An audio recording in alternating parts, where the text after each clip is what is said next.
Question number first देखिए आपके सामने दे रखा है a centigrade and Fahrenheit scale are dipped in a boiled water. यानी एक उबलते हुए पानी के अंदर में सेंटीग्रेड और फॉरेनहाइट दोनों पैमानों को एक साथ डुबोया जाता है। आपसे कह रहा है कि अगर इसमें फॉरेनहाइट पैमाना 140 डिग्री फॉरेनहाइट की वैल्यू शो करता है तो सेंटीग्रेड पैमाना जो है वो कितने डिग्री की वैल्यू शो करेगा। तो दोस्तों सबसे पहले एक देखिए बेसिक कंसेप्ट है। आप लोगों को एक चीज बता रखी है कि फ़ारेनहाइट को सेल्सियस में और सेल्सियस को फ़ारेनहाइट में कैसे कन्वर्ट किया जाता है। पैमानों को एक दूसरे में रूपांतरित करने के लिए एक ट्रिक होती है आपके पास में, degree Celsius upon 5 is equals two degree Fahrenheit minus 32 upon 9। अब इसमें देखिए फ़ारेनहाइट की वैल्यू 140 फ़ारेनहाइट है, तो इसकी वैल्यू पुट कर देंगे ताकि डिग्री सेल्सियस आ जाएगी। क्या आएगा? Degree Celsius upon 5 is equals to 140 minus 32 divided by 9।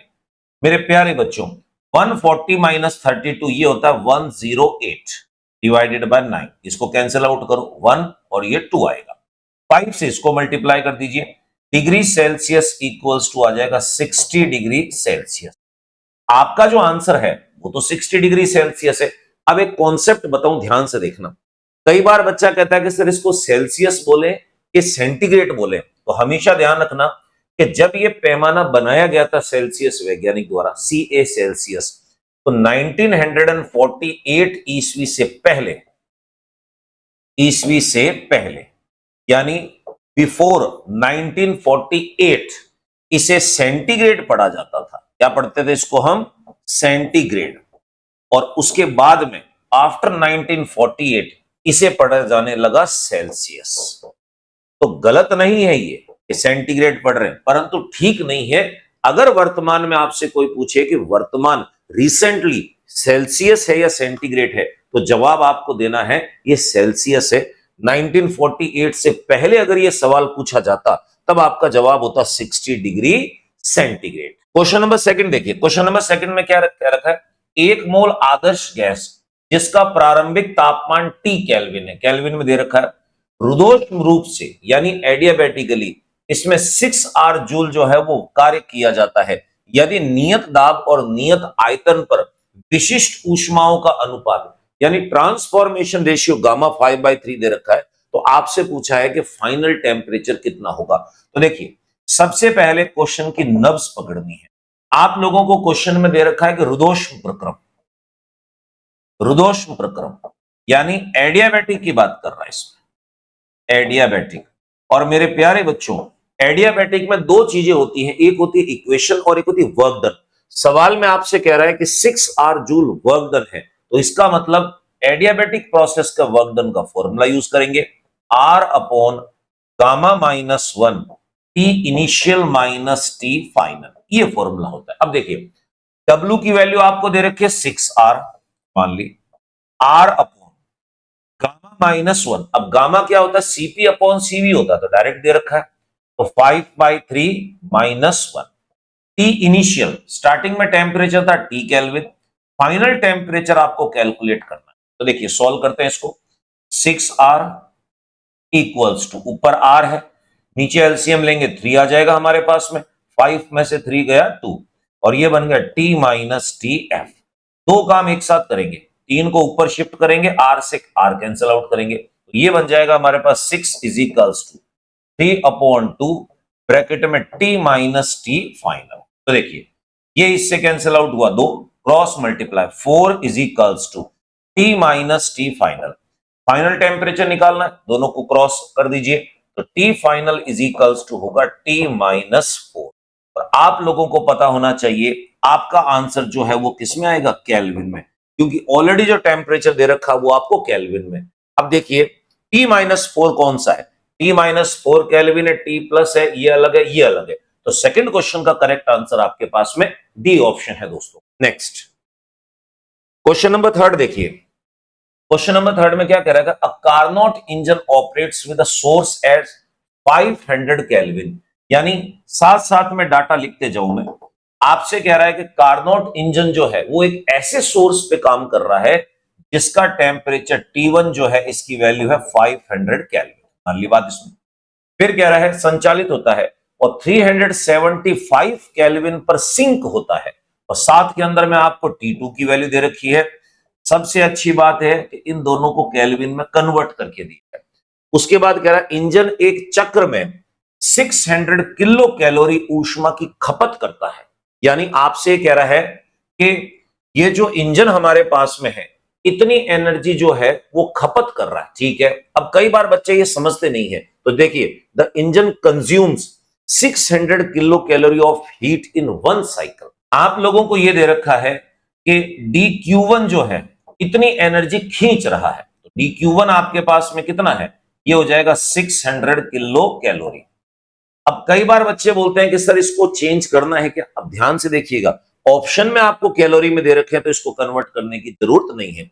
सवाल पूछा है तो प्रति चक्कर सिंक को कितनी हीट दी जाएगी, यानी आप लोगों से dQ2 जो है इसकी वैल्यू कैलकुलेट करनी। अब देखिए ध्यान से, दो टेम्परेचर है और दो क्यू है, तो दक्षता जो होती है एफिशिएंसी, उसका फॉर्मूला होता है eta is equals to 1 minus T2 upon T1 और होता है 1 माइनस Q2 अपॉन Q1। अब जरा देखिए ध्यान से, दोनों ही कंडीशन में दक्षता सेम होगी, तो हम ये कह सकते हैं 1 से 1 कैंसिल आउट, माइनस से माइनस कट गया, तो T2 अपॉन T1 जो है इसकी वैल्यू होगी आपके पास में Q2 अपॉन Q1। अब देखो T2 की वैल्यू है 375, T1 हमारे पास में है 500, वैल्यू पुट कर देते हैं, इक्वल्स टू Q2 आपके पास में कैलकुलेट करना है और Q1 जो हमारे पास में वो है 600 किलो कैलोरी।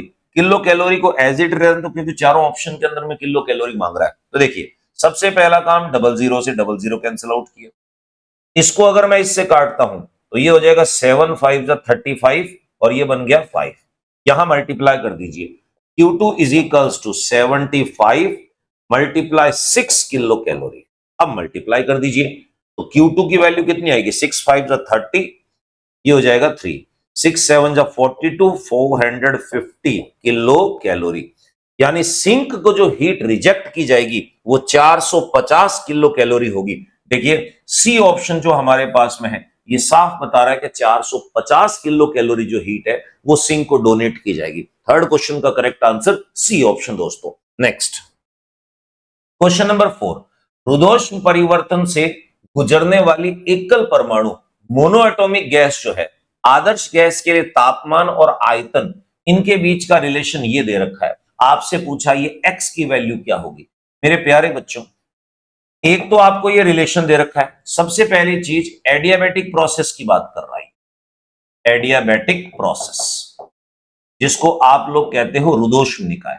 इसने इक्वेशन दे रखी है टी वी की power X is equals to हमारे पास कांस्टेंट है। ठीक है, अब आप लोगों को ऑलरेडी बता रखी है एडियाबैटिक की जनरल इक्वेशन पीवी के बीच में, पीटी के बीच में और पीटी के बीच में होता है। यहां पर टी और वी के बीच में रिलेशन मांग रहा है, तो रुद्धोष्म प्रक्रम का जो सामान्य समीकरण होता है, जनरल इक्वेशन होती है, सामान्य समीकरण जो है वो होता है हमारे पास में T V gamma minus 1 is equals to constant. अब जरा एक काम कीजिए, इस इक्वेशन को और इस इक्वेशन को कंपेयर कर लीजिए। जैसे ही आप कंपेयर करोगे तो देखिए टी की जगह टी लिखा हुआ है, वी की जगह वी लिखा हुआ है, तो एक्स की जगह क्या लिखा हुआ, गामा माइनस 1। तो मैं ये कह सकता हूं दोनों को कंपेयर करूंगा तो एक्स की वैल्यू आ गई गामा माइनस 1। अब देखो गामा की वैल्यू कितनी है, आपसे कह रहा है मोनो एटॉमिक गैस, रफ में जाके सॉल्व करते हैं। Gamma is equals to 1 + 2 upon F होता है। मोनो एटॉमिक में डिग्री ऑफ फ्रीडम 3 होती है, ये आ जाएगा आपके पास में 5/3। अब गामा की वैल्यू 5/3 रख दीजिए, 5/3 माइनस 1, एलसीएम लोगे 3 और ये हो जाएगा 2/3। एक्स जो है इसकी वैल्यू आएगी 2/3। ऑप्शन देख लीजिए कौन सा है, यानी फोर्थ क्वेश्चन का करेक्ट आंसर आपके पास में सी ऑप्शन है दोस्तों। नेक्स्ट क्वेश्चन नंबर 5 क्या दे रखा है, जब एक आदर्श द्विपरमाणु गैस को एक स्थिर दाब पर गर्म किया जाता है तो आपूर्ति के लिए दी गई ऊष्मा का अंश जो गैस की आंतरिक ऊर्जा को बढ़ाता है। अब ध्यान से सुनना, इस क्वेश्चन में बच्चे को लगता है ये थ्योरेटिकल है, थ्योरेटिकल नहीं है, कैलकुलेटिव क्वेश्चन है। देखिए सबसे पहले मैं वापस आपके सामने क्वेश्चन रिपीट कर दूं, क्या कह रखा है कि जब एक आदर्श डायएटॉमिक गैस द्विपरमाणु गैस इसको स्थिर दाब पर गर्म किया जाता है, ठीक है। गर्म कर रहे हैं इसका मतलब आप हीट डोनेट कर रहे हो। तो ये कह रहा है कि जो आपने हीट दी है उस हीट में से कितना भाग जो है आंतरिक ऊर्जा में गया है, यानी जितनी हीट आपने इसको दी है, तो हमने डीक्यू हीट दी है, इस डीक्यू हीट का कितना अंश आंतरिक ऊर्जा डीयू के रूप में स्टोर हुआ। यानी आपको एक तरह से कैलकुलेट क्या करना है, डीयू अपॉन डीक्यू। अब इसको ध्यान से देखिए क्या है, जो टोटल एनर्जी आपने दी है उसका कितना भाग इंटरनल एनर्जी में स्टोर्ड हुआ है, इसका अंश निकालना है आपको। इसको अब ये वैल्यू निकालनी है। अब बच्चा सोचता है कहां से निकालें, तो सबसे बड़ी चीज है कि फर्स्ट लॉ ऑफ थर्मोडायनेमिक्स जो है इसकी जनरल इक्वेशन यूज कीजिए। क्या इक्वेशन हमारे पास में है, dq is equals to dw plus D. अब देखिए हमें चाहिए dq du अपॉन dq, तो dq से डिवाइड कर देते हैं दोनों साइड में, क्या बन जाएगा dq अपॉन dq। मैं सिंपल तरीके से ही लिख रहा हूं dw अपॉन dq प्लस करके ये बन जाएगा आपके पास में du अपॉन dq। अब देखिए ये वाली जो वैल्यू है आपके पास में, ये जो वैल्यू है, ये वैल्यू तो कैलकुलेट करनी है हमें, इसको तो हमें कैलकुलेट करना है, बाकी को सॉल्व करेंगे। देखते हैं क्या बनता है, dq से dq कैंसिल आउट हो गया तो 1 बच गया, इक्वल्स टू dw अपॉन कितना हुआ dq, प्लस करके हमने सॉरी यहां प्लस करके हमने लिखा du अपॉन dq। अब देखिए इसको निकालना तो इसको इधर शिफ्ट कर देते हैं, तो क्या बन जाएगा हमारे पास में du upon dq is equals to 1 minus dw upon ये हो गया आपके पास dq। अब दोस्तों ध्यान से देखिए वैल्यू पुट करेंगे, dw जो हमारे पास में है इसकी वैल्यू कितनी होती है, आपको पता है कि वर्क डन जो है इसका फॉर्मूला होता है pdv, ठीक है। और अगर मैं आदर्श गैस इक्वेशन यूज करूं तो pv is equals to nRT होती है, तो pdv को मैं लिख सकता हूं nRDT, तो लिखा जा सकता है। अब dq क्या है, बाहर से प्रदान की गई ऊष्मा। थ्योरी में आपको बता रखा है कि dq जो होता है इसको हम लिखते हैं ncpdt लिखते हैं। अब देखो जैसे ही दोनों को मैं सॉल्व करूंगा इनकी जगह वैल्यू रख के क्या बनता है मेरे पास, इक्वल करके देखिए 1 माइनस ऊपर आपके पास में है nRDT, नीचे आपके पास बन गया ncpdt। तो आपको पता है n से n कट जाएगा, dt से dt कैंसिल आउट हो गया, equals to 1 minus r upon cp। अब देखिए cp की वैल्यू कितनी होती है, आपको पता है कि cp इज इक्वल्स टू होता है हमारे पास में cp minus cv equals to r, तो r प्लस cv हो गया, और r cv की वैल्यू जो हमारे पास में है ये होती है f अपॉन 2r, ये बन जाएगा आपके पास में r 1 plus f upon 2। Already theory में बता रखो फिर भी मैं डिटेल से आपको बताता हूं, इक्वल्स टू क्या आएगा 1 minus r upon r 1 plus f upon 2। मेरे प्यारे बच्चों r से r कट गया। अब F किसके लिए है, आपको सवाल में गैस दे रखी है डायटोमिक गैस, डायटोमिक गैस में F5 होता है, तो यहां पर मैं 5 रखता हूं। तो देखिए नीचे सॉल्व कर देता हूं मैं यहां पर du upon dq is equals to 1 minus, देखिए F की जगह मैं रखूंगा 5 अपॉन 2, तो ये बन जाएगा हमारे पास में 7 अपॉन 2, तो 2 ऊपर आ जाएगा इसके अंदर में, तो आप लिख सकते हो 2 अपॉन 7। एलसीएम ले डालते हैं इसमें, तो एलसीएम 7 आ जाएगा, तो 7 माइनस 2 यानी 5, तो du upon dq is equals to है 5 अपॉन 7। मतलब क्या हुआ, अगर आपने 7 जो है ये टोटल हीट दी है, तो उसमें से 5वां भाग जो है, 5 भाग जो है वो आंतरिक ऊर्जा में स्टोर होंगे और 2 भाग खर्च हो जाएंगे। तो जितनी टोटल हीट आपने दी है उसमें कितनी इंटरनल एनर्जी में स्टोर होगी, वो 5 अपॉन 7 है। 5 अपॉन 7 ढूंढ लीजिए कौन सा है, 5वें क्वेश्चन का करेक्ट आंसर आपके पास ए ऑप्शन है। थोड़े से डिप्लोमेटिक और कॉम्प्लिकेटेड क्वेश्चंस पूछे जाते हैं, तो हमेशा सवाल के अंदर में पूछा क्या गया है उसको ध्यान से देखिए, क्योंकि जब तक आपको यही पता नहीं चलेगा कि सवाल में क्या पूछा गया है, आप रिजल्ट तक नहीं पहुंच सकते। नेक्स्ट क्वेश्चन, क्वेश्चन नंबर 6 देखिए, ग्राफ दे रखा है और ग्राफ वाले क्वेश्चन सबसे इजी होते हैं। आपसे क्या कह रखा है कि ए से बी तक जा रहा है, तो देखिए ए से लेकर बी तक ग्राफ जा रहा है, तो आपको वर्क डन चाहिए। सिंपल सी चीज है, अगर कभी पीवी ग्राफ दे रखा है मुझे, देखिए ग्राफ पीवी में है आपके पास।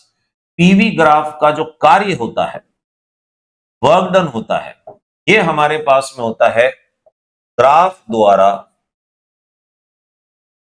तय क्षेत्रफल।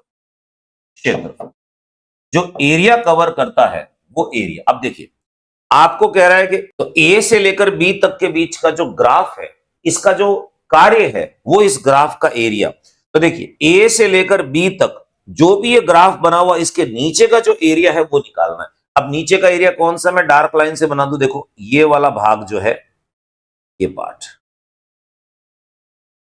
इसका एरिया आपको निकालना। अब जरा ध्यान से देखिएगा, ये जो मैंने डिजाइन बनाया है, ये ग्राफ आपके पास में क्या है, एक समलंब चतुर्भुज है। तो आप ये कह सकते हो कि समलंब चतुर्भुज जो है, समलंब चतुर्भुज का क्षेत्रफल, चतुर्भुज का क्षेत्रफल यानी एरिया ऑफ द ट्रेपीजियम। और समलंब चतुर्भुज का क्षेत्रफल क्या होता है, साफ पता है, 1/2 इंटू समानांतर भुजाओं का योग यानी सम ऑफ द पैरेलल साइड्स। तो ये देखिए 0 से लेकर 1 तक है और यहां ये 5 तक है। हम ये ले सकते हैं 1 + 5। साथ में देखिएगा ये जो प्रेशर दे रखा है ये 10 की पावर 5 में है, तो मुझे यहां पर 10 की पावर 5 लिखना पड़ेगा, मल्टीप्लाई यहां से लेकर यहां तक की जो ऊंचाई है 1 से लेकर 5 तक 4 हो गई, 4 है। और ये अपनी स्टैंडर्ड यूनिट के अंदर में दे रखी है, तो हमने कहा सॉल्व करते हैं इसको। देखिए 1/2 मल्टीप्लाई 6 10 की पावर 5 इंटू आ गया 4, ये कट जाएगा आपके पास 2, ये बन जाएगा इसके अंदर में 12 इंटू 10⁻⁵ और ये आंसर आएगा आपके किसमें, जूल में। 12 इंटू 10⁵5।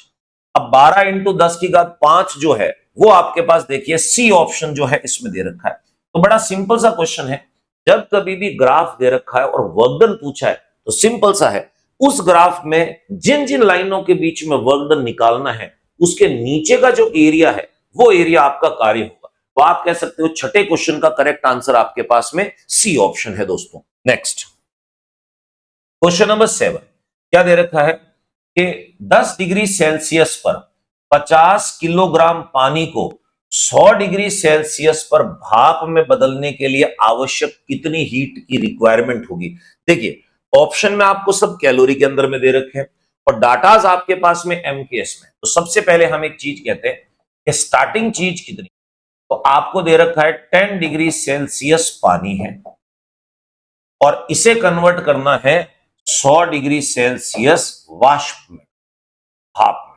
तो देखिए 10 डिग्री सेल्सियस पानी 100 डिग्री सेल्सियस भाप में डायरेक्ट कन्वर्ट नहीं होगा, तो इसके लिए क्या करना पड़ेगा, अगर मैं इसको गर्म करूं तो सबसे पहले ये जाएगा 100 डिग्री सेल्सियस पानी पर, और जैसे ही 100 डिग्री सेल्सियस पानी पे आएगा ये अपने बॉइलिंग पॉइंट पे आ गया। तो जब तक सारा का सारा पानी वेपर में कन्वर्ट नहीं होगा तब तक आप कहोगे कि ये डाटा जो है टेम्परेचर चेंज नहीं होगा। अब देखिए यहां से लेकर यहां तक जो आपने हीट दी है इसे हम कहेंगे विशिष्ट ऊष्मा। विशिष्ट ऊष्मा यानी स्पेसिफिक हीट, क्योंकि टेम्परेचर चेंज हो रहा है तो ये होता है dq = ms d। पहली। दूसरा, यहां से लेकर यहां तक सिर्फ अवस्था बदल रही है, लेटेंट हीट, ये होगा हमारे पास में गुप्त ऊष्मा। तो मेरे प्यारे बच्चों गुप्त ऊष्मा की बात करें तो dq = होगा m × l। अब डाटा देखिए m आपके पास में कितना, 50 किलोग्राम, और जबकि सारे ऑप्शन जो है सीजीएस में, तो किलोग्राम को बदल देंगे तो हम कहेंगे 50 और केजी को ग्राम में बदलेंगे तो 1000 आ जाएगा। अब पानी की जो स्पेसिफिक हीट है वो 1 होती है सीजीएस में, और टेम्परेचर आप कितना चेंज कर रहे हो, 90, 10 से लेकर 100 तक। ये बन जाएगा आपके पास में कितना, ये होगा 4500, 1 2 3 और बन गया हमारे पास 7 के अंदर में। गुप्त ऊष्मा की बात करें, एम आपके पास में कितना दे रखा है, 50 किलोग्राम, तो 50 इंटू 1000 बन गया ये, इंटू लेटेंट हीट जो होती है हमारे पास में वो होती है 540, तो हम इसको यूज करेंगे 540। सॉल्व करें क्या बनता है, देखिए ये बन जाएगा 1 2 3 4 5 0, 20 का 0 हासिल 2 25 27, ये बन गया, ये इतनी कैलोरी और ये हो गया आपके पास में इतनी कैलोरी। कई बार बच्चे को 0 देख के डर लग जाता है, इतनी कितनी, इसको सॉल्व करेंगे तो हम कहेंगे कि टोटल हीट जो हमारे पास में आई है TQ इज इक्वल्स टू, दोनों को जोड़ेंगे, ये हो जाएगा 4 5 और पीछे देखिए इसके 5 जीरो लगे हुए, 1 2 3 4 5 प्लस करके, ये हमारे पास में है 2 7, 1 2 3 4 5 6, 1 2 3 4 5 6।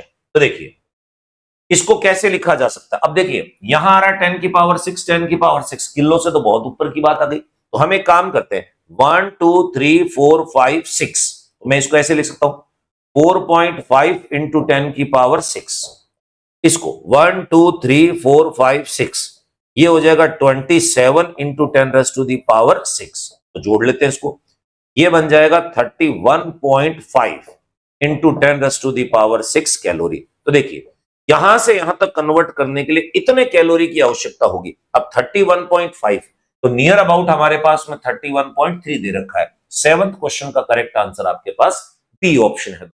नेक्स्ट 8वां थियोरेटिकल क्वेश्चन है, पर थियोरेटिकल क्वेश्चंस आपके कंसेप्ट जो होते हैं उनको टटोलते हैं। क्या दे रखा है कि थर्मोडायनेमिक्स का जो फर्स्ट लॉ है, निम्न में से कौन सा स्टेटमेंट उसके लिए गलत है। सबसे पहले ये कह रहा है, ये एंट्रोपी की अवधारणा बताता है। हमेशा ध्यान रखें कि एंट्रोपी जो होती है, एंट्रोपी ये थर्मोडायनेमिक्स का जो सेकंड लॉ है उसका कंसेप्ट है, फर्स्ट लॉ का कंसेप्ट नहीं। सेकंड, आंतरिक ऊर्जा की अवधारणा बताता है, बिल्कुल सही है। इंटरनल एनर्जी का फॉर्मूला बताता है। यह ऊर्जा संरक्षण के सिद्धांत पर आधारित है, बिल्कुल सही है। और यह चक्रीय साइक्लिक प्रोसेस के लिए लागू होता है। तो लास्ट के 3 सेम है। एंट्रोपी जो है किसी भी सिस्टम की वो एनर्जी जिसे आप वर्क में कन्वर्ट नहीं कर सकते, जिसे आप ड्रॉ नहीं कर सकते, आप यूज नहीं कर सकते, वो परमानेंट सेट होती है, उस एनर्जी को हम एंट्रोपी कहते हैं। और एंट्रोपी का कंसेप्ट थर्मोडायनेमिक्स के सेकंड लॉ में मिलता है, फर्स्ट लॉ में नहीं। तो गलत स्टेटमेंट पूछा था, तो 8वें क्वेश्चन का सही आंसर जो है वो ए ऑप्शन है। नेक्स्ट क्वेश्चन नंबर 9 क्या दे रखा है, यदि 1 मोल मोनो एटॉमिक एकल परमाणु गैस को 1 मोल डाई एटॉमिक गैस के साथ मिलाया जाए तो मिश्रण का रूपांतरण गुणांक गामा निकालना है। बड़ा सिंपल सा क्वेश्चन है, कॉन्सेप्ट को लेकर देखिए। आपसे पूछा है गामा निकालना है मिश्रण का, मिक्सचर का। तो गामा इज इक्वल्स टू हमारे पास में जो होता है, इसको आप कह सकते हो कि सीपी अपॉन कितना होगा, सीवी होगा।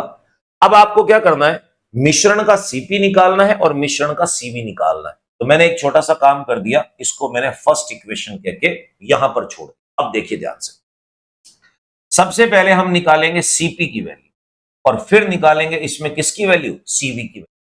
जब आप मोनो एटॉमिक और डायटोमिक को मिक्स कर रहे हो तो आप ये कह सकते हो कि सीपी जो हमारे पास है वो कैसे निकलेगा। सीपी हमारे पास में आएगा प्यारे बच्चों मोनो एटॉमिक प्लस सीपी आएगा डायटोमिक और अपॉन करके आ जाएगा 2, मीन निकालते हैं। सेम तरीके से सीवी निकालना है तो मोनो एटॉमिक का सीवी प्लस डायटोमिक का सीवी और इन दोनों को डिवाइड 2 करेंगे, यानी एवरेज वैल्यू निकालनी है। तो सबसे पहले ध्यान से देखिएगा कि अगर मैं बात करता हूं सीपी की, तो सीपी की वैल्यू हमारे पास में कितनी होती है, CP is equals to 1 plus F upon 2 R, 1 plus F upon 2 R, ये बनेगा मोनो एटॉमिक के लिए। मैं यहां लिख देता हूं मोनो एटॉमिक प्लस करके यही फॉर्मूला 1 प्लस एफ अपॉन 2 और आर हो जाएगा इसमें। मैं यहां लिख देता हूं, ये बन गया हमारे पास में आर और ये आ जाएगा किसके, डायटोमिक, डिवाइडेड बाय हो गया 2। अब मैं इसको यही सॉल्व कर रहा हूं। मोनो एटॉमिक गैस के लिए एफ की वैल्यू होती है 3, तो हम ये लिख सकते हैं कितना, 3 अपॉन 2 यानी 5/2। तो ये बन जाएगा 5/2 आर प्लस करके। और डायटोमिक गैस के लिए एफ की वैल्यू थी 5 अपॉन 2, तो ये बन जाएगा 7 अपॉन 2 और ये बन जाएगा आर, होल डिवाइडेड बाय 2 है तो कितना आ जाएगा, देखिए ऊपर हो गया हमारे पास 12 यानी 6r अपॉन 2, ये कैंसिल आउट होगा तो इसको आप कहोगे 3r, ये बन गया। दूसरे के लिए हम बात करते हैं, इसमें सीवी की वैल्यू होती है f अपॉन 2r, तो मोनो एटॉमिक के लिए f upon 2r mono atomic plus फॉर्मूले लग रहे हैं और कुछ नहीं है, f अपॉन 2r डायटोमिक हो जाएगा हमारे पास, होल डिवाइडेड बाय कितना है 2। अब देखिए एफ की वैल्यू मोनोएटॉमिक के लिए 3 होती है, तो 3/2R प्लस करके, डायटोमिक के लिए 5 होती है, तो 5/2R होल डिवाइडेड बाय हो गया आपके पास में कितना 2। सॉल्व करें इसको तो ये हो जाएगा 2 8, यानी 4R अपॉन ये बन गया 2, तो कैंसिल आउट कर दो इसको, तो ये बन जाएगा 2R। अब देखिए मिश्रण में Cp की वैल्यू आ गई आपके पास में कितनी 3R, और मिश्रण में Cv की वैल्यू आ गई आपके पास 2R, तो 3R और 2R की वैल्यू को मैं फर्स्ट इक्वेशन में रखता हूं तो क्या बन जाएगा, देखिए समीकरण 1 से from first equation gamma is equals to Cp upon Cv, mixture का Cp आपके पास में कितना 3R और Cv आपके पास कितना है 2R, कट गया, ये बन जाएगा आपके पास में 3/2। ऑप्शन ढूंढिए कौन सा है, 3/2 यानी ए। 9th क्वेश्चन का हमारा करेक्ट आंसर जो है वो ए ऑप्शन है। नेक्स्ट क्वेश्चन नंबर 10 आपसे कह रहा है कि एक कारनोट इंजन जो 7 डिग्री सेल्सियस और 287 डिग्री सेल्सियस के बीच में काम कर रहा है is desired to increase its efficiency to 70%, उसकी दक्षता 70% बढ़ाने की उम्मीद की जाती है, यानी 70% हम बढ़ाना चाह रहे हैं, तो how much should the temperature of source be increase, source का टेम्परेचर कितना बढ़ाना होगा। तो सबसे पहले एक चीज ध्यान से देखें, केस नंबर फर्स्ट, पहले आपको क्या दे रखा है कि एक कोई भी कारनोट इंजन है, कारनोट इंजन T1 और T2 दो टेम्परेचर दे रखे हैं, यानी T1 आपके पास सोर्स का टेम्परेचर है 287, ये हो गया हमारे डिग्री सेल्सियस, और T2 आपको दे रखा है इसमें 7 डिग्री सेल्सियस, इस पे ये काम कर रहा है 8%, ठीक है। फिर ये कह रहा है कि अगर मैं इसकी एफिशिएंसी 70% करना चाह रहा हूं, केस नंबर सेकंड में कह रहा है, केस नंबर सेकंड, अब ये कह रहा है कि मैं इसकी दक्षता जो है वो 70% करना चाह रहा हूं। 70% करने का मतलब 70 अपॉन कितनी करनी है 100, इट विल बी 7/10, ठीक है। तो आपसे कह रहा है कि सोर्स का टेम्परेचर कितना बढ़ाना पड़ेगा, सेल्सियस में मांग रहा, हमने कहा चेक करते, देखिए नीटा का फॉर्मूला कितना है 1 माइनस T2 अपॉन T1। मेरे प्यारे बच्चों सोर्स का टेम्परेचर चेंज करना, सिंक का टेम्परेचर चेंज नहीं करना, तो इसका मतलब सिंक का टेम्परेचर सेम रहेगा, तो सिंक का टेम्परेचर निकालू तो 273 ऐड कर दूंगा, तो ये मेरे पास आएगा 280 केल्विन, ठीक है। क्या बन जाएगा, देखिए 7/10 is equals to 1 minus T2 की वैल्यू है आपके पास में 280 अपॉन T1 की वैल्यु निकाल दिया, सॉल्व कर लेते, इसको यहां शिफ्ट करें, इसको यहां लिया 280 upon 10 is equals to 1 minus 7/10, ये बन जाएगा 3/10, क्रॉस मल्टीप्लाई कर देते हैं, यहां देखिए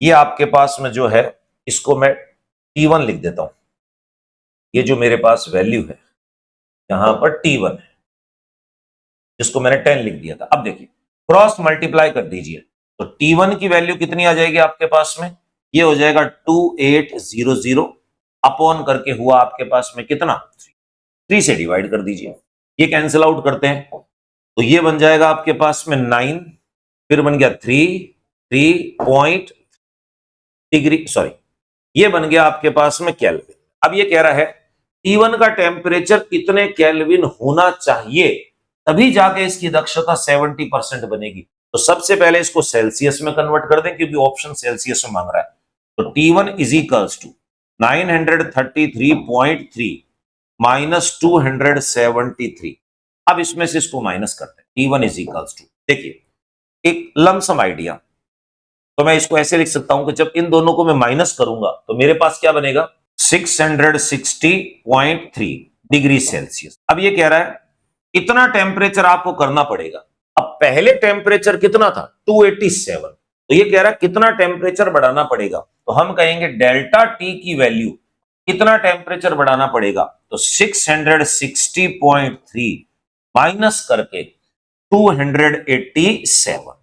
अब देखिए इनको अगर माइनस करें तो ये बन जाएगा 330 में 13 जोड़ दीजिए, 300 आपके पास में हो जाएगा 60 70, तो ये बन जाएगा आपके पास में 373.3 डिग्री सेल्सियस, यानी हम ये कह सकते हैं कि 373.3 डिग्री सेल्सियस इतना टेम्परेचर आपको इंक्रीज करना पड़ेगा, तब जाके उसकी दक्षता जो है वो 70% होगी।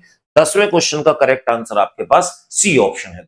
नेक्स्ट क्वेश्चन नंबर 11वां आपसे कह रहा है कि वायुमंडलीय दाब पर शुष्क हवा गामा जिसका 1.5 है अचानक अपने मूल आयतन का 1/4वें भाग तक संपीड़ित हो जाती है, तो बताइए अब उसका प्रेशर कितना होगा। तो सिंपल सी चीज है, आप लोगों को कह रहा अचानक, कई बार क्या होता है कि देते नहीं है कि एडियाबैटिक है कि आइसोथर्मल है, रुदोष्म के समतापी है। ये जो अचानक लिखा है ना, जिसको हम कहते हैं सडनली, रुदोष्म जो होता है वो एक फास्ट प्रोसेस है, रैपिडली तीव्रता से होने वाले जितने भी प्रक्रम है वो सारे के सारे क्या होंगे, रुदोष्म। तो सबसे पहली चीज तो हम कहेंगे प्रोसेस कैसा है, एडियाबैटिक प्रोसेस है, जिसको हिंदी में आप कहते हो रुदोष्म। ये हो गया हमारे पास।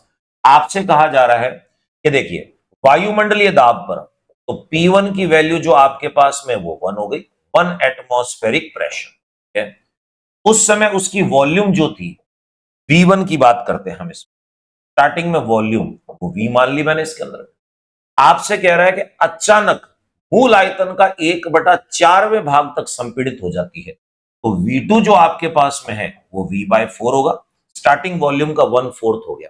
आपसे पूछ रहा है कि P2 की वैल्यू की, और साथ के अंदर में गामा दे रखा है, इसमें गामा इज इक्वल्स टू 1.5। तो देखिए एडियाबैटिक प्रोसेस P और V के बीच का एक रिलेशन बनाता है, PV gamma is equals to constant होता है।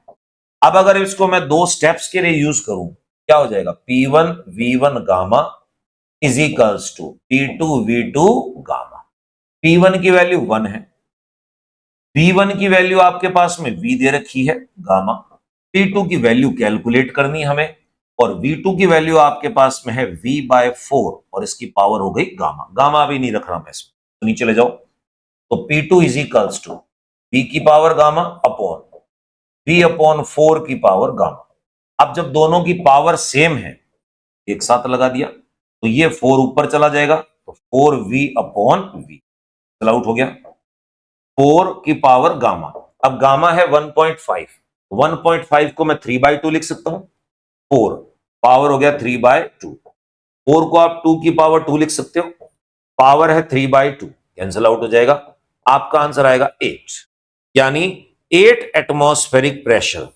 तो जैसे उसको संपीड़ित करोगे 8 वायुमंडलीय दाब जो है उसका प्रेशर हो जाएगा, यानी 11th क्वेश्चन का करेक्ट आंसर आपके पास बी ऑप्शन है दोस्तों। नेक्स्ट क्वेश्चन नंबर 12वां, ये कह रहा है कि a Carnot engine having an efficiency of 1/10, यानी मैं साथ में डाटा लिख देता हूं, कार्नोट इंजन की दक्षता 1/10 दे रखी, मान ली बात, इसमें परसेंटेज निकालना 10% आ जाएगा इसमें, is used as a refrigerator if the work done on the system is 10 joule. तो आपको W दे रखा है, W कितना आपके पास में 10 जूल, मान ली बात इसमें।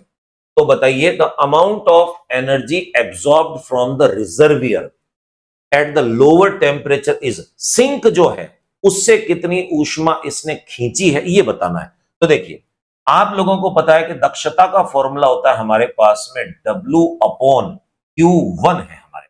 अब देखिए Q1 जो है ये तो है सोर्स से खींची गई हीट, सवाल क्या पूछ रहा है, सिंक से कितनी हीट खींची। तो हम पहले सोर्स की हीट निकाल देते, उसको वर्क डन में से माइनस कर देंगे, Q2 आ जाएगा हमारे पास। यानी आपको निकालना क्या है, Q2 की वैल्यू, सिंक वाली हीट की वैल्यू निकालनी है। तो फॉर्मूले में तो सोर्स आता है 1/10 is equals to 10 divided by Q1। तो Q1 इज इक्वल्स टू कितना होगा, 100 जूल। ये आंसर नहीं है, 100 जूल आपको दिख रहा होगा। अब आपको क्या पता है कि W इज इक्वल्स टू होता है Q1 minus Q। Work done क्या है, सोर्स में से खींची गई हीट और सिंक को दी गई हीट, इन दोनों का डिफरेंस है। तो W आपके पास 10 है, Q1 अभी आपने 100 निकाल लिया, माइनस Q2 कैलकुलेट करना है, तो क्रॉस कर दे दोनों को। Q2 इज इक्वल्स टू कितना होगा, 100 माइनस 10, आपका आंसर आएगा 90 जूल। यानी सिंक जो है उसको जो हीट एब्सॉर्ब की गई है वो 90 जूल है, यानी 12वें क्वेश्चन का करेक्ट आंसर आपके पास सी ऑप्शन है दोस्तों। नेक्स्ट क्वेश्चन नंबर 13 देखिए, the amount of heat required to convert 1 gram of ice at -10 degree Celsius to steam at 100 degree Celsius. यानी 1 ग्राम आपके पास बर्फ का टुकड़ा है -10 डिग्री सेल्सियस पर, उसे वाष्प में कन्वर्ट करना 100 डिग्री सेल्सियस पर, कितनी हीट की रिक्वायरमेंट होगी। देखिए अभी थोड़ी देर पहले इसी का मिलता जुलता एक क्वेश्चन आया था। -10 डिग्री सेल्सियस आपके पास एक बर्फ का टुकड़ा है, इसे आपको 100 डिग्री सेल्सियस वाष्प में कन्वर्ट करना। डायरेक्ट तो जाएगा नहीं, पहले आप इसको गर्म करोगे तो 0 डिग्री सेल्सियस बर्फ पे आएगा, फिर गर्म करोगे 0 डिग्री सेल्सियस पानी पे आएगा, फिर गर्म करोगे 100 डिग्री सेल्सियस पानी पे जाएगा, और उसके बाद में सीधा ये वाष्प में कन्वर्ट हो जाएगा। अब देखिए यहां से लेकर यहां तक स्पेसिफिक हीट MSDT, क्योंकि सिर्फ टेम्परेचर चेंज, यहां अवस्था परिवर्तित हो रही है, स्टेट चेंज हो रही है, लेटेंट हीट ML, यहां सिर्फ टेम्परेचर चेंज हो रहा है, MSDT हो। यहां आपके पास में अवस्था परिवर्तित हो रही है, जिसको हम क्या कहेंगे, ML कहेंगे। अब देखिए M की वैल्यू कितनी है, 1 ग्राम, बर्फ की विशिष्ट ऊष्मा 0.5, टेम्परेचर में चेंज 10, 5 कैलोरी आपके पास यहां आ गया। M की वैल्यू 1 है और बर्फ से पानी में बदलो 80 कैलोरी पर ग्राम, तो ये हो जाएगा 80 कैलोरी। M की वैल्यू 1 है, ये 1 हो गई, DT आपके पास में है 100, ये बन गया 100 कैलोरी हमारे पास यहां आ गया। M की वैल्यू है 1 और लेटेंट हीट पानी से वाष्प बनाने में 540, ये आ जाएगा आपके पास में 540 कैलोरी। अब जोड़ लो आप इन सबको, एक लमसम देखिए 540, 640, 640 और 80 कर दोगे तो ये आपके पास में आ जाएगा 720, 720 में 5 जोड़ दीजिए, DQ आ गया आपके पास में 725 कैलोरी। आपका जो सही आंसर है वो 725 कैलोरी। देखिए 13 क्वेश्चन का करेक्ट आंसर आपके पास ए ऑप्शन दिया है। नेक्स्ट क्वेश्चन नंबर 14 सिंपल सा है, आपसे कह रहा उबलता हुआ भाप में बदल रहा है पानी, इस स्थिति में विशिष्ट ऊष्मा कितनी। प्यारे बच्चों आप लोगों को फॉर्मूला पता है कि DQ इज इक्वल्स टू होता है MSD, S is equals to होता है DQ अपॉन MDT। अब देखिए आपसे कह रहा है कि पानी वाष्प में बदल रहा है, यानी 100 degree Celsius water 100 degree Celsius vapour में कन्वर्ट हो रहा है, तो आप कहोगे टेम्परेचर चेंज नहीं हो रहा, सिर्फ अवस्था परिवर्तित हो रही है। इसका मतलब ये क्या है, समतापीय है, आइसोथर्मल प्रोसेस। समतापीय में T कांस्टेंट होता है, और मेरे प्यारे बच्चों T कांस्टेंट होगा तो DT 0 होगा आपके पास। अब DT 0 रख दूं मैं तो DQ अपॉन M इंटू 0, नीचे 0 होगा तो आंसर क्या आएगा, अनंत आएगा। यानी समतापीय के लिए विशिष्ट ऊष्मा का मान अनंत होता है, इनफाइनाइट। 14 क्वेश्चन का करेक्ट आंसर आपके पास सी ऑप्शन है। नेक्स्ट क्वेश्चन नंबर 15, एक गैस को 2 मोल के रुद्धोष्म संपीड़न के दौरान में 100 जूल कार्य किया जाता है। सबसे पहले देखिए एडियाबैटिक प्रोसेस कह रहा है, मैं यहां लिख देता हूं एडियाबैटिक, हिंदी वाले बच्चे रुद्धोष्म जिसको हम कहते हैं। और आपको पता है कि एडियाबैटिक में DQ की वैल्यू हमारे पास में कितनी, ये कह रहा है इस दौरान में इतना वर्क डन किया गया, सिस्टम वर्क डन कर रहा है तो प्लस में होगा, DW इज इक्वल्स टू कितना है 100 जूल। ठीक है, तो आंतरिक ऊर्जा में परिवर्तन कितना होगा, DU निकालना है। इस टेस्ट का सबसे इजी क्वेश्चन ये है, हम आपसे पूछा है first law of thermodynamics, DQ is equals to DW plus DU। DQ कितना है 0, DW कितना है 100, DU कितना है निकालना है, इसको इधर शिफ्ट करो, DU is equals to -100 joule, -100 joule आपके पास में कौन सा आंसर है, यानी ये 15वें क्वेश्चन का बी ऑप्शन जो है वो करेक्ट आंसर हो, सबसे इजी क्वेश्चन था। नेक्स्ट क्वेश्चन 16, ऊष्मा गतिकीय प्रक्रिया में एक प्रणाली में 2 किलो कैलोरी ऊष्मा अवशोषित की जाती है, यानी थर्मोडायनेमिकल प्रोसेस में सिस्टम एब्जॉर्ब करता है इतनी हीट। ठीक है, तो आप लोगों को पता है कि सिस्टम अगर हीट एब्जॉर्ब कर रहा है, DQ की वैल्यू है आपके पास में कितनी है 2 किलो कैलोरी, 2000 लिख देते हैं हम इसको कैलोरी। ठीक है, अब देखिए सारे ऑप्शन आपसे मांग रहा है जूल में, तो कैलोरी को आपको जूल में कन्वर्ट करना पड़ेगा। हमें पता है कि एक कैलोरी में 4.18 जूल होती है। आप क्या लिखोगे? 2000 को 4.18 से मल्टीप्लाई कर देंगे। डबल जीरो आपकी कैंसिल आउट होगी पॉइंट हटाने में, एक जीरो चिपक जाएगा, पहले ही लगा दे। 2 से मल्टीप्लाई कर दो, 16 का 6 हासिल 1 2 3 और ये 8 हो गया, 8360 जूल। यानी इतनी हीट एब्जॉर्ब की है उसने, ठीक है, मान लिया। At the same time does work 500 joule, 500 joule का कार्य भी कर लेता है वो। तो 500 जूल जो है वो हमारे पास में इसका वर्क है। तो बताना है आपको इंटरनल एनर्जी में चेंज कितना होगा, बहुत। फिर पिछले क्वेश्चन के जैसा थोड़ी सी डिफिकल्टी देते हुए कि कैलोरी को जूल में कैसे कन्वर्ट करना। थर्मोडायनेमिक्स का फर्स्ट लॉ कहता है dq is equals to dw plus du हो गया हमारे पास। dq 8360, dw आपके पास में है 500 और प्लस हो गया du। du is equals to cross कर देंगे 8360 माइनस 500, अब माइनस करना है, देखो डबल जीरो है तो 60 हो गया हमारे पास में, 83 में से 5 गया तो 7860 जूल। अब देखिए 7860 जूल जो है वो कौन सा, अब देखिए 7860 लिखा मैंने, क्यों? क्योंकि मैंने यहां पर 4.18 लिया। अगर मैं 4.2 लेता तो इसी के लमसम मेरा आंसर क्या था, सी ऑप्शन। ये डिपेंड करता है कि आपने एक कैलोरी की वैल्यू 4.18 मानी है या 4.2 मानी है। क्लियर? तो 16वें क्वेश्चन का करेक्ट आंसर मेरे पास में सी ऑप्शन है दोस्तों। नेक्स्ट क्वेश्चन नंबर 17 थ्योरेटिकल है। ये कह रहा है for increasing the efficiency of Carnot engine which of the following is more effective. यानी आपसे ये कह रहा है कि अगर मैं कार्नोट इंजन की दक्षता बढ़ाना चाहूं तो मुझे क्या काम करने का इनमें से। तो देखिए दक्षता का फॉर्मूला होता है 1 माइनस T2 अपॉन कितना, T1। क्लियर? अब देखिए आपको पता है कि दक्षता बढ़ाने के लिए ये वाला जो नंबर है इसको कम करना है आपको। अगर दक्षता में बढ़ाना चाह रहा हूं तो मुझे T2 अपॉन T1 जो है इसकी वैल्यू कम करनी पड़ेगी। और T2 अपॉन T1 की वैल्यू कम करूं उसके लिए दो तरीके हैं मेरे पास में। या तो T2 की वैल्यू कम कर दूं, यानी सिंक जो है आपके पास उसका टेम्परेचर कम कर दो आप इसमें,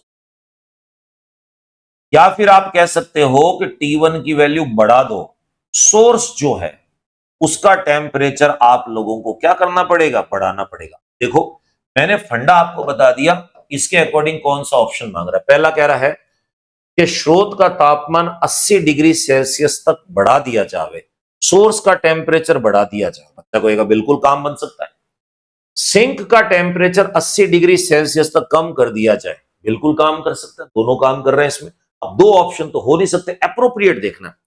सोर्स का टेम्परेचर 40 डिग्री बढ़ाया जावे और सिंक का तापमान जो है वो 40 डिग्री सेल्सियस तक कम किया जावे। देखिए सोर्स का टेम्परेचर आपको 40 डिग्री बढ़ाना है और सिंक का टेम्परेचर 40 डिग्री कम करना है। फर्स्ट और सेकंड ऑप्शन का मिक्सचर जो है वो थर्ड में दे रखा है। अभी तक तो थर्ड सही है। उपरोक्त में से सभी ऑप्शन सेम है नहीं, यानी करेक्ट आंसर आपका क्या होगा, सी। ए से भी दक्षता बढ़ सकती है, बी से भी दक्षता बढ़ सकती है। ए और बी का एप्रोप्रिएट कॉम्बिनेशन सी में दे रखा है, तो ए और बी की जगह हमें सी को टिक करना पड़ेगा। क्यों? दोनों का कॉम्बिनेशन दे रखा है। तो 17वें क्वेश्चन का करेक्ट आंसर आपके पास सी ऑप्शन है दोस्तों। नेक्स्ट क्वेश्चन 18वां क्या कह रहा है, a Carnot engine operates with a source of 500 kelvin and sink जो है वो 375 केल्विन। फिर आपसे कह रहा है the engine consumes 600 kilo calorie of heat in one cycle, then the heat rejected to the sink per cycle will. Same question है, थोड़ा चेक कर लेते हैं इसमें। देखिए क्या कह रहा है आपसे, ये कहना चाह रहा है कि एक कार्नोट इंजन है हमारे पास में, कार्नोट इंजन, इसकी परफॉर्मेंस की बात कर रहा है। सोर्स का टेम्परेचर T1 आपके पास में है 500 केल्विन, T2 आपके पास में जो है वो दे रखा है 375 केल्विन। फिर आपसे कह रहा है कि द इंजन कंज्यूम्स इतने कैलोरी ऑफ हीट, यानी Q1 की वैल्यू आपको दे रखी है 600 किलो कैलोरी। अब देखिए सारे ऑप्शन जो है वो कैलोरीज के अंदर में ही है हमारे पास। फिर आपसे कह रहा है कि बताइए कि हीट कितनी रिजेक्ट करेगा सिंक को, यानी Q2 की वैल्यू आपको निकालनी है। तो दोस्तों सबसे पहले देखिए, दक्षता का एक फॉर्मूला होता है 1 माइनस T2 अपॉन कितना T1, और एक फॉर्मूला होता है 1 माइनस Q2 अपॉन कितना होता है Q1। 1 से 1 कट गया, माइनस से माइनस कट गया। T2 upon T1 is equals to हो गया Q2 अपॉन कितना Q1। अब देखो T2 की वैल्यू आपके पास में कितनी है 375, T1 की वैल्यू कितनी है 5 है, Q2 की वैल्यू हमें निकालनी है, और ये आपको दे रखी है 600 किलो कैलोरी। मैं यही लिख देता हूं क्योंकि मुझे इसी में चाहिए। डबल जीरो हो गया हमारे पास, इसको काटोगे तो ये बन जाएगा आपके पास में 775, मल्टीप्लाई कर दो तो आपके पास आएगा Q2 इज इक्वल्स टू 6 से मल्टीप्लाई 6 5 जो 30 का 0 कैरी 3 6 7 जब 42 45 450 किलो कैलोरी, यानी सिंक जो है उसको रिजेक्ट करेगा ये 450 किलो कैलोरी। देखिए 18वें क्वेश्चन का हमारा करेक्ट आंसर सी ऑप्शन है। नेक्स्ट क्वेश्चन नंबर 19 देखिए, आपको क्या दे रखा है कि दो सैंपल हैं आपके पास में, और दोनों सैंपल इस टाइप से हैं कि दोनों में प्रसार हो रहा है। प्रसार भी कैसे हो रहा है कि वॉल्यूम जो है वो इनिशियल वॉल्यूम का डबल हो गया। तो सवाल पूछा है कि पहला सैंपल तो समतापीय रूप से आइसोथर्मल और दूसरा एडियाबेटिक रुद्धोष्म रूप से विस्तारित होता है, तो फाइनल प्रेशर जो है वो किस में ज्यादा होगा और किस में कम। बड़ा सिंपल सा क्वेश्चन है, आप लोगों को एक ही क्वेश्चन को दो तरीके से ले जाना। पहला हम ले जाएंगे समतापीय तरीके, समतापीय आइसोथर्मल। आइसोथर्मल क्या कहता है कि P1V1 is equals to P2V। अब देखिए मान लिया पहले इसका प्रेशर जो था वो P था और पहले इसकी वॉल्यूम V थी, बाद में कह रहा है कि इसका जो वॉल्यूम है वो डबल करना है, तो P2 निकालना है मुझे, और ये मैंने लिख दिया 2, P से V कैंसिल आउट हो गया, तो P2 आपके पास में कितना आया P अपॉन 2। यानी ये कह रहा है कि अगर समतापीय रूप से प्रसार होगा तो प्रेशर हाफ हो जाएगा। अब हम देखेंगे रुद्धोष्म रूप से प्रेशर कितना, चेक कर लेते हैं इसमें। देखिए यहां लिख देता हूं मैं, रुद्धोष्म रूप से अगर मैं काउंट करूं इसको एडियाबेटिक फॉर्म, तो फॉर्मूला होता है P1V1 gamma is equals to P2V2 gamma. अब देखो पहले प्रेशर कितना था P मान लिया, पहले वॉल्यूम V थी, गामा मान लिया। हमें नहीं पता कौन सी गैस है, पर इतना हमें पता है कि गामा का मान हमेशा एक से क्या होता है बड़ा होता है, इक्वल्स टू P2 आपको कैलकुलेट करना है। ये 2V दे रखा हमारे पास में गामा, इसको उठा के नीचे शिफ्ट करो। P2 इज इक्वल्स टू क्या होगा P, देखिए V अपॉन कितना होगा 2V, और गामा कॉमन आ गया, V से V कैंसिल आउट होगा, तो P2 is equals to P upon आया 2 की पावर गामा। अब जरा इन दोनों रिजल्ट को ध्यान से देखिए, 2R नहीं 2 की पावर गामा है, यहां पर है P/2, और हमें पता है कि गामा की वैल्यू 1 से बड़ी होती है। अब देखो गामा जो है वो 1 से बड़ा है, 1 से अगर गामा बड़ा होगा तो आप कहोगे 2 की पावर गामा जो है वो 2 से बड़ा होगा हमारे पास। अब अगर ये नंबर बड़ा हो गया तो ये वैल्यू कम हो जाएगी, क्योंकि दोनों में देखो ऊपर तो सेम है, नीचे यहां 2 है और यहां 2 की पावर गामा है, 2 की पावर गामा 2 से बड़ी होती है। अगर डिनोमिनेटर बड़ा हो गया तो P2 कम हो जाएगा, तो हम कहेंगे P2 जो आपके पास में रुद्धोष्म में है एडियाबेटिक में, वो कम होगा किसके मुकाबले, P2 जो है आपके पास में समतापीय। तो आपसे पूछ रहा है कि फाइनल प्रेशर, तो हम ये कह सकते हैं एडियाबेटिक में कम होगा और आइसोथर्मल में ज्यादा होगा। चेक कर लेते हैं, in the first sample greater, पहला सैंपल समतापीय उसमें ज्यादा होगा बिल्कुल, सेकंड सैंपल में ज्यादा गलत, दोनों में बराबर होगा, और नथिंग कैन बी सेड, कहा तो बहुत कुछ जा सकता है। यानी फर्स्ट सैंपल जो आइसोथर्मल है इसका प्रेशर देखिए ज्यादा होगा as compare to second sample, यानी 19वें क्वेश्चन का करेक्ट आंसर आपके पास ए ऑप्शन है दोस्तों। नेक्स्ट क्वेश्चन नंबर 20 ग्राफ दे रखा है, देखते हैं क्या मांगता है। ये कह रहा है if A B is an isothermal, PC isochoric आयतनी, और एसी जो है वो एडियाबेटिक है, which of the following graph is correctly represent, तो इन चारों में से कौन सा ग्राफ बराबर है, चेक कर लेते हैं। ए बी आपके पास में क्या दे रखा, समतापीय, मान ली बात इसमें। पी से सी जो है आपके पास में ये होगा सम आयतनी आइसोकोरिक, वॉल्यूम सेम रहनी चाहिए। और ए से सी जो है वो आपके पास में है रुद्धोष्म। तो प्यारे बच्चों दिमाग में ध्यान रखना, सबसे पहले तो कांस्टेंट वॉल्यूम का देखते हैं। कांस्टेंट वॉल्यूम मतलब V की वैल्यू चेंज नहीं होनी चाहिए। देखिए ये V है तो V की वैल्यू चेंज नहीं होनी चाहिए, तो खड़ी लाइन होनी चाहिए। इसमें है, इसमें है, यानी ये दोनों ग्राफ तो यही रिजेक्ट हो गए हमारे पास में। ठीक है, अब बात आती है इन दोनों में। अब इसमें आपको पता है कि लड़ाई जो है वो इसमें और इसमें है। रुद्धोष्म जो होता है एडियाबेटिक, उसका ढाल स्लोप ज्यादा होती है, इसके मुकाबले समतापीय। तो जो खड़ा ग्राफ है आपके पास में वो ग्राफ होगा रुद्धोष्म का, और लेटा हुआ आड़ा ग्राफ जो है वो होगा आपके पास समतापीय। इन दोनों में ध्यान से देखिए, एसी दे रखा है और एबी दे रखा है। एबी समतापीय जो है वो आड़ा ग्राफ होना चाहिए, ये हो गया। एसी आपके पास में जो है वो खड़ा ग्राफ होना चाहिए। एसी इसमें आड़ा ग्राफ है, तो एसी जो है वो किसके लिए होगा, रुद्धोष्म, सॉरी, एसी जो है वो समतापीय के लिए होना चाहिए, पर एसी समतापीय के लिए रुद्धोष्म के लिए। तो देखिए आप इसको ध्यान से देखिए, ये वाला जो ग्राफ है इसका जो ढाल है, स्लोप जो है वो कम है। अब इसका स्लोप कम है तो ये समतापीय होना चाहिए, यानी ए भी समतापीय होना चाहिए, मैच कर रहा है।